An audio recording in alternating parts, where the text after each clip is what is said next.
I have the Samsung Galaxy Watch Ultra, and let me show you how to set an alarm on this watch. So simply go to the app screen by swiping up from the bottom, and then look for the alarm icon. You can see it right there.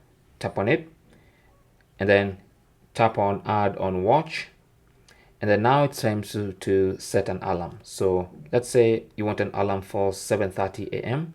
So just swipe on the hour side and on the minute side until you get to 7:30.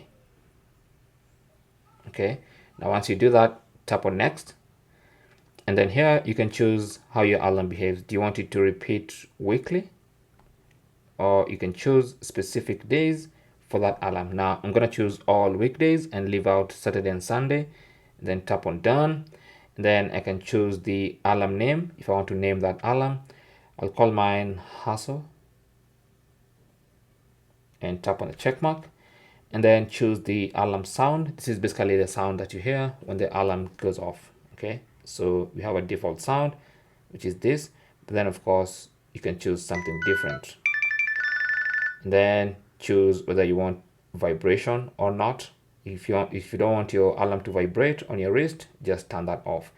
But if you choose vibration, then you can choose the vibration pattern that you want. And then you can choose how many times you can snooze and also the snooze intervals. And once you choose all that, just tap on save and you have an alarm. Okay, so there is the alarm. And of course you can come anytime and switch off the alarm and turn it back on again. Okay, but that is basically how to set an alarm on your Samsung Galaxy Watch Ultra. Thanks for watching. Comments and questions down below, and good luck.